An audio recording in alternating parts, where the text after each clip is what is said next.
আজকে আবার হ্যাঁ পঞ্চম দিনেও মিস করলে না তো দেখো পঞ্চম দিনেও চলে এসছে আবার স্নান করতে আজকে রাত্রিতে আছে ট্রেন আর যেও না ঢেউ আসছে ভিজে যাবে কি অবস্থা দেখো হ্যাঁ আশ্চর্য স্নান করে এদের আর মনের আশা পূর্ণ হচ্ছে না এই তোমরা নামবে না পলি নামবি তো পলিকে আজকে কাঁধে করে নিয়ে যাব আমি ঠিক আছে চলো তোমাদের সঙ্গে একটা জিনিস দেখাই বন্ধুরা কি করছে দেখো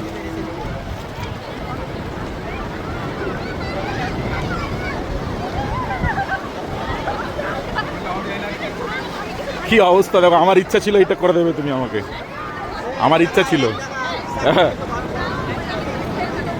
হ্যাঁ উঠের পিঠে উঠবে ঠিক আছে ওঠাবো তো আগে স্নান করবে না আগে উঠের পিঠে উঠবে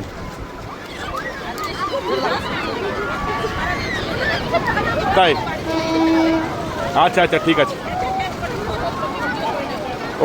ও নাইস বন্ধুরা আজ হচ্ছে আমাদের শেষ দিন এখন বাজে হচ্ছে সময় 10টা সকাল আর এই সকাল 10টার সময়তেই সমুদ্রের ভাবটা একবার দেখো পুরো ভরে গেছে মানে কোনো জায়গা খালি নেই এ প্রান্ত থেকে ও প্রান্ত একদম ভর্তি এত মজা নিয়ে যে সবাই স্নান করছে সত্যি কথা জলটা একটু ঠান্ডা তার জন্য আমি এখনও নামিনি কিন্তু তোমাদের দিদিভাই একদম পাগলামি করছে নামার জন্য তো স্নান কি এখনই হবে না পরে হবে এখনই হবে চলো দেখি কেমন করতে পারো দেখি তোমাকে ওই ঢেউ নিয়ে যাই চলো আজকে কিন্তু বড় ঢেউয়ে যাবো দুজনে হ্যাঁ তো ঢেউটা এখন একটু কম আছে ছোট ঢেউ আসছে যত এই যে শুরু হয়ে গেছে পাগলামি খুব মজা লাগছে না হ্যাঁ তো এখনই ভিজো না কানে কিন্তু তোমার হেডফোন আছে নষ্ট হয়ে যাবে কিন্তু 5-5টা দিন কোথা দিয়ে কেটে গেল বুঝতেই পারলাম না মনে হয় এই তো সেদিন এসেছিলাম আর 5টা দিন চলে গেল সত্যি স্বপ্নের মতো দিনগুলো কাটলো জানি না গো আবার কবে সমুদ্র ডাকবে বলে না পাহাড় সমুদ্র এরা যদি না ডাকে তাহলে কিন্তু আসা হয় না জানো যতই প্ল্যান করি হয় না আর আমাদের এবারে পুরী আসাটা তো প্ল্যান করেই হয়নি হঠাৎ করে ঠিক হয়েছে মাত্র 1 মাস আগেই টিকিট কেটে আর তারপর চলে এসেছি আর এই যে তোমাদের দাদা ভাই এখানে আমার বোনের বরের ছবি তুলে দিচ্ছে ও যে কতজনের ছবি তুলে দিয়েছে তার কোনো ঠিক নেই যে সমস্ত হাজব্যান্ড ওয়াইফ এখানে এসেছে তাদের সবার ফটো তুলে দিয়েছে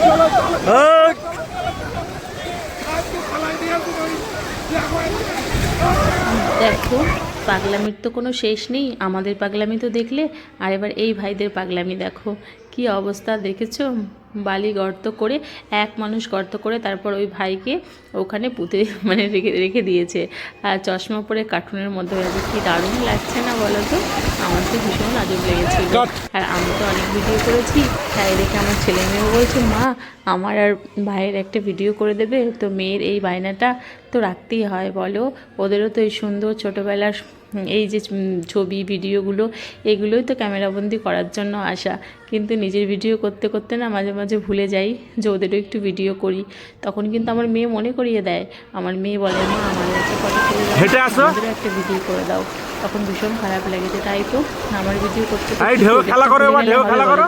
তাই ওদের ভাই বোনের এই সুন্দর সুন্দর মুহূর্তগুলো একটু ক্যামেরাবন্দি করে নিলাম জানো তো এগুলোই তো আমি পরে দেখতে পাবো বলো যখন ওরা বড় হয়ে যাবে তখন এগুলো দেখে দেখে একটু মন ভরাতে হবে আর আমার তো ভিডিও ফটোশ্যুট তোমাদের দাদাভাই বলছে যে আজকে আর কোনো কিছু কাজ করবো না কোথাও ঘুরতে যাবো না আজকে শুধু সমুদ্রে স্নান করবো ফটো তুলবো রিলস বানাবো তো অনেক ভিডিও তো বানিয়েছি আর কত বড় বড় ঢেউ তার মাঝে গিয়ে তোমাদের দাদাভাই ভিডিও করে দিচ্ছে এটা কোনো চারটিখানি কথা নয় জানো তো আমি ভীষণ ভয় পাচ্ছি তোমাদের দাদাভাইকে বারবার তোরা কি বাড়িতে ঘুমাস না নাকি হ্যাঁ এখানে এসে শুয়ে পড়েছিস ঘুমানোর জন্য রুই এখানে শুয়ে পড়ছিস কেন ভালো লাগছে তাহলে আজকের হোটেল রুমে যেতে হবে না এখানে শুয়ে থাকো ঠিক আছে বাহ দেখো কি অবস্থা বন্ধুরা ওরা হোটেল রুমে যাবে না এখানেই শুয়ে থাকবে খুব মজা এদের আর তারপর স্নান দান করে এই যে খেতে চলে আসলাম হোটেলে যে 5টা দিন ছিলাম তার বেশিরভাগ দিনের মধ্যে 3বারের মধ্যে 2বারই এই হোটেলটায় খাওয়া দাওয়া করেছি জানো তো। হয়তো এক আধবার অন্য হোটেলে গিয়েছি খাবার খেতে ট্রাই করতে কেমন, কিন্তু অতটা আমার মনোপ্রত লাগেনি। এখানের খাবারগুলো বেশ ভালো, গরম গরম সার্ভিস দেয় একদম। আর সব সময় এরকম বিয়েবাড়ির মতো ভিড় জানো তো। আর পুরো রেস্টুরেন্টটা কি সুন্দর লাইট দিয়ে সাজানো। আর এখানে স্টাফেদের ব্যবহারও খুব ভালো। এই যে নাম তো দেখতেই পেলে 13 পার্বণ, অনেকে হয়তো যারা পুরীতে গেছো এই হোটেলটায় খেয়েছো। এখানে খুব ভালো বাঙালি খাবার দাবার পাওয়া যায় গো। কি খাচ্ছ আজকে? দেখো আবার মনে হচ্ছে যেন নতুন করে আইবুড়ো ভাত খাচ্ছি।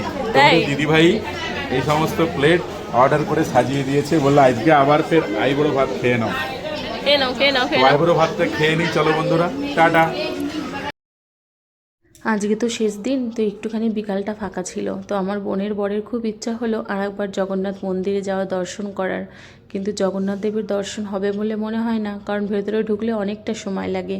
আর আমাদের যেহেতু রাত্রিবেলা ট্রেন ছিল, তার জন্য আমরা আর সেই চান্সটা নিইনি। বাট মন্দিরে গিয়েছি, আশেপাশটা ঘুরেছি, ধ্বজা ওড়ানো দেখেছি, তো সমস্ত কিছু দেখেছি, শুধু ভেতরটা প্রবেশ করিনি গো, কারণ ভেতরটা প্রবেশ করলে অনেক সময় লাগে। এর আগের দিন সেই বিকালবেলা প্রবেশ করেছি, বেরোতে বেরোতে 8টা, কিন্তু আজকে তো আমাদের রাতে ট্রেন, তার জন্য এই সন্ধ্যাবেলাটা পর্যন্ত এখানে কাটাবো মন্দিরের আশেপাশে চত্বরে। মনটাও ভালো লাগবে। আর খুব ভালো লাগলো এখানে এসে, ভাবতেই পারিনি যে জগন্নাথ দেবের মন্দিরে 2বার আসতে পারবো। তো একবার তো দর্শন করে গেছি, তার জন্য এবার আর দর্শন করতে ভেতরে ঢুকছি না। কিন্তু এই যেমন সময় এসেছি না, এখানে ধ্বজা ওড়ানো হবে। আর এইটা দেখে আমার ছেলে মেয়ে ভীষণ খুশি পাচ্ছিল। প্রথম যেদিন এসেছিলাম সেদিনও বিকালে এসেছিলাম, আর এই ধ্বজা ওড়ানো দেখেছিলাম। বলে না কপালে না থাকলে এগুলো কিন্তু জোটে না। তো সত্যি 2বার আসলাম, আর 2বারই আমাদের কপালে কিন্তু ছিল, তাই এর দর্শন হলো। আমার তো ভীষণ ভালো লেগেছে এই দৃশ্যটা। এই যে মন্দিরের গা বেয়ে বেয়ে 3-4 জন পূজারী যে উঠে ধ্বজাগুলো প্রত্যেক দিন লাগায় এখানে, 365 দিনই আমি শুনেছি এখানে এই যে ধ্বজাগুলোকে নামানো হয়, অন্য ধ্বজা লাগানো হয়। তো এটা কিন্তু আমি কোনো দিন দেখিনি বা জানতামও না, এখানে এসে দেখলাম, আমার খুব ভালো লাগলো। আমরা তো মন্দিরের এই সাইডটায় ছিলাম, আর ওই সাইডে প্রচুর ভিড় ছিল, জানতাম না যে ওই সাইডে এত ভিড়। তো আমরা যখন এই সাইডে ঘুরে ওই সাইডটা গেলাম, দেখি ওখানে হাজার হাজার মানুষ দাঁড়িয়ে আছে, ওইটা গেটের সামনের দিক, আর আমরা না এই উল্টো দিকটায় ছিলাম।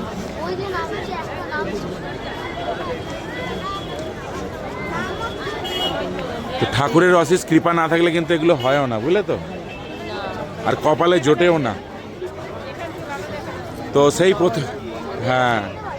সেই প্রথম দিন এসছিলাম জগন্নাথ দেবের দর্শন করতে। তো আজ হচ্ছে আমাদের বাড়ি যাওয়ার দিন, রাত্রিতে চলে যাচ্ছি জগন্নাথ বাবার টানে, আবার এসছি। তো এসে টিয়েই এই যে ধ্বজা ওড়ানো দেখাটা কপালে জুটে গেল, ভাগ্যে ছিল আমাদের সত্যি। তো রুমে বসে থাকতে কার ইচ্ছা করে এখানে বলো? মনে হয় সারাটা দিন এখানেই বসে থাকি নাকি। জয় জগন্নাথ, জয় জগন্নাথ। হ্যাঁ কই? ওই তো ওইটাতেই জগন্নাথ দেব আসছে এখন। হ্যাঁ ওটাতেই আসছে রকেটে করে। কই? ওই তো রকেট যাচ্ছে, তো রকেটে করে আসছে জগন্নাথ বাবা। বাবান, বাবান, বাবান তাকাও আমার দিকে, একবার বলো জয় জগন্নাথ। আমি কি বলি? জয় জগন্নাথ বলো, লজ্জা পাচ্ছ কেন? বলো, বলো জয় জগন্নাথ বলো বাবা, জোরে বলো, সবাই বলো, 3জনই বলো একসঙ্গে, জয় জগন্নাথ। হাত তুলে বলো জয় জগন্নাথ। তো সাইডের ধ্বজাগুলো চেঞ্জ হচ্ছে এখনো, মেনটা এখনো চেঞ্জ হয়নি, মেনটা চেঞ্জ হবে। আমরা যেদিন এসেছিলাম সেদিনকে হলুদ ছিল, লাল লাগিয়েছে, আবার আজকে চেঞ্জ হয়ে হলুদ লাগবে, তাই তো?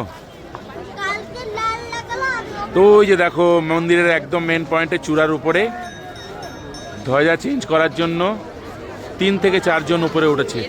ওই যে মেনটা এখন ওই যে খোলা হবে। আর এই যে মাথায় করে নিয়ে যাচ্ছে, এগুলো হচ্ছে মহাপ্রসাদ, জগন্নাথ দেবের মহাপ্রসাদ। বলে না যে ভোগ দর্শনে দুর্ভোগ কাটে, তার জন্য বাইরে থেকে ভোগ দর্শনও হয়ে গেল।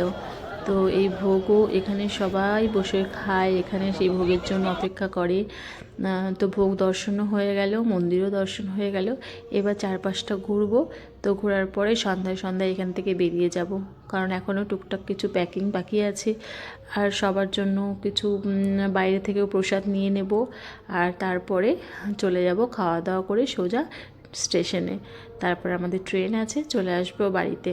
তো দেখো এখানে গেলে না এই দৃশ্যটা দেখাই যায় যে মাথায় করে এখানে ভোগ নিয়ে যাচ্ছে। তো খুব সুন্দর এই দৃশ্যটা, কিন্তু সচরাচর অন্য মন্দিরে আমি দেখিনি কোথাও, এই জগন্নাথ দেবের মন্দিরেই আমি দেখলাম। তো আমার খুব ভালো লাগলো এই দৃশ্যটা, তাই তোমাদের সঙ্গে একটু শেয়ার করে দিলাম। আর এই যে দেখো জগন্নাথ দেবের পাশে একটা হনুমান মন্দির, এর একটা বিশেষ কাহিনী ছিল, সেটা আমার মার কাছ থেকে একটু শুনলাম যে প্রতি বছর নাকি এই মন্দির জলে ডুবে যেত, তার জন্য এখানে মানে হনুমানকে আহ্বান করা হয়েছিল। তো হনুমান এসে এখানে রক্ষা করতো মন্দিরটা, কিন্তু ভেতরে যখন আরতি হতো সমস্ত কিছু হতো তখন হনুমান সেখানে বারবার চলে যেত, আর তখনই বন্যা হয়ে জলে ডুবে যেত মন্দিরটা। তো তার জন্য এখানে হনুমানকে বাইরেই বেঁধে রাখা হয়েছে, যাতে ও ভেতরে না যায় এবং মন্দিরটাকে সবসময় রক্ষা করে। তাই এখানে রক্ষাকর্তার মতো ও এখানে দাঁড়িয়ে আছে, মন্দিরটাকে সবসময় রক্ষা করছে। আমি যদিও জানি না এই কাহিনীটা কতটা সত্যি বা মিথ্যে, বাট আমার মার কাছ থেকে আমি যেটুকু শুনেছি আমি সেটুকুই তোমাদের সঙ্গে শেয়ার করলাম। আর তারপর চলে এলাম মন্দিরের এই যে সামনের দিকটা, এই দেখো এই দিক থেকে না মন্দিরটা ভালো দেখা যাচ্ছে, এটাই হচ্ছে মেন গেট। আর এখানে দেখে বুঝতেই পারছো হাজার হাজার মানুষের ভিড়, সবাই তো এই দিক থেকেই দর্শন করছিল, বাট আমরা ওই দিকটাই ছিলাম, তার জন্য ওই দিকটা অত ভিড় ছিল না। তারপর যখন ঘুরতে ঘুরতে এই দিকটা আসি, দেখি হাজার হাজার মানুষের ঢল, এখানে কি ভিড় কি ভিড়। তো ভালোই হয়েছে আমরা ওই দিকটা ছিলাম, তার জন্য আমরা ভালোভাবে সমস্ত কিছু দর্শন করতে পেরেছি। তো তোমাদেরও মন্দিরটা একবার দর্শন করিয়ে দিলাম, আর আমিও দ্বিতীয়বার দর্শন করে নিলাম। জানি না আবার কবে কোনো দিন আসা হবে কি না হবে, তার জন্য চোখ ভরে মন ভরে প্রাণ ভরে দর্শন করে নিলাম, সমস্ত কিছু না মনের মধ্যে নিয়ে নিলাম। তো যাই হোক, দর্শন তো হয়ে গেল, এবার চলো বাড়ি যাওয়া যাক। এই যে তারপর উঠে পড়েছি ট্রেনে। ট্রেন কিন্তু চলতে শুরু করে দিয়েছে, গন্তব্যস্থল হচ্ছে বাড়ি। তো আমার বাড়িতে সমুদ্রগড়, আর মা চলে যাবে কৃষ্ণনগর, বোনও চলে যাবে কৃষ্ণনগর বাড়িতে, যে যার বাড়িতে। তো এই দেখো নেমে পড়েছি, এখানে চলে এসেছি শিয়ালদা স্টেশনে। তো এবার এখানে শিয়ালদা থেকে সোজা ট্রেন ধরে চলে যাব বাড়িতে। তো সবাই ভালো থেকো, সুস্থ থেকো, টাটা।